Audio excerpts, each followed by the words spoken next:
নমস্কার। তো আগরতলা আবহাওয়া কেন্দ্র থেকে আপনাদেরকে প্রথমেই স্বাগত জানাচ্ছি। তো যেটা আগরতলায় ত্রিপুরার যেটা এখন দেখা যাচ্ছে যেটা আবহাওয়া, গত 17 দিন ধরে আমরা হট এবং হিউমিড যেটা বলা হয় গরম এবং আর্দ্র আবহাওয়া, সেটা কন্টিনিউ হয়ে আসছে এবং এটা এখনও আজ বা কাল সেটা বজায় থাকবে এবং আজকে এটা সর্বত্র জেলাতেই বজায় থাকবে এবং কালকে সেটা কিছুটা সর্বত্র থাকবে না, সেটা থাকবে হচ্ছে সিপাহীজলা, গোমতী অ্যান্ড সাউথ, এই জেলাগুলোতে কিছু কিছু জায়গায় এগুলো হট অ্যান্ড হিউমিডেড ওয়েদার বজায় থাকবে। আর আরেকটা কথা যেটা বলবো সেটা হচ্ছে আজকে পর্যন্ত যদি দেখি এপ্রিল মাসে, তো দেখা গেছে ম্যাক্সিমাম যে ডের যে টেম্পারেচার ম্যাক্সিমাম টেম্পারেচার যেটা রেকর্ড হয়েছে সেটা হচ্ছে 38.4 ডিগ্রি সেলসিয়াস। তো 38.4 ডিগ্রি সেলসিয়াস যেটা গত বছর এপ্রিল মাসের সাথে যদি আমি তুলনা করি, সেটা দেখা যায় যে 0.9 ডিগ্রি সেলসিয়াস কম। এবারে যেটা ম্যাক্সিমাম টেম্পারেচার এপ্রিল মাসে রেকর্ড হয়েছে সেটা গতবারের তুলনায় কম হয়েছে।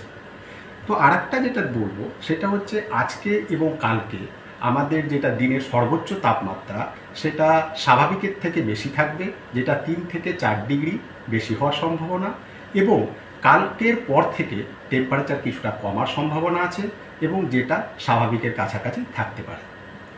তারপরে আরেকটা যেটা আমাদের হাওয়া অফিস যেটা এক্সপেক্টেড করেছে কারেন্ট সিচুয়েশন দেখে, সেটা হচ্ছে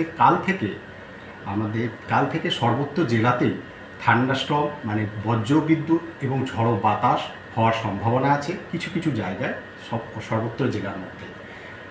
এবং আমাদের office IMD Indian meteorological department heavy rainfall expected করেছে, যেটা কালকে আমাদের নর্থ, ঊনকোটি, ধলাই এই কিছু কিছু জায়গাতে আইসোলেটেড প্লেসে হেভি রেনফল হওয়ার সম্ভাবনা আছে। এবং 1 তারিখ যদি 1 তারিখ দেখি, 1 তারিখ কি হচ্ছে কিছুটা বাড়ার সম্ভাবনা, কিছু ডিস্ট্রিক্টে আরও বেশি ডিস্ট্রিক্টে হওয়ার সম্ভাবনা আছে। সেটা হচ্ছে নর্থ, ঊনকোটি, ধলাই, খোয়াই, এই 4টে ডিস্ট্রিক্টে ভেরি হেভি অতি তীব্র বৃষ্টিপাতের সম্ভাবনা আছে থান্ডারস্টর্ম থেকে। এবং এর সাথে ওয়েস্ট ডিস্ট্রিক্ট এবং গোমতীতে হেভি রেনফল 64.5 মিলিমিটার বৃষ্টিপাতের সম্ভাবনা আছে। এবং সিপাহীজলা এবং সাউথে 2 তারিখের জন্য কোনো ওয়ার্নিং নেই। এবং 3 তারিখ যদি দেখি, আমাদের 3 তারিখে আমাদের গোমতী, সাউথ এবং ধলাই এই 3টে ডিস্ট্রিক্টে হেভি রেনফলের সম্ভাবনা আছে। আর এটাই হচ্ছে আমাদের আপ টু 3 তারিখ পর্যন্ত আমাদের ফোরকাস্ট। তারপরে যেটা ফোরকাস্ট হবে আমরা আপডেট করতে থাকবো হোয়াটসঅ্যাপ গ্রুপে এবং মিডিয়াদেরও মিডিয়াদের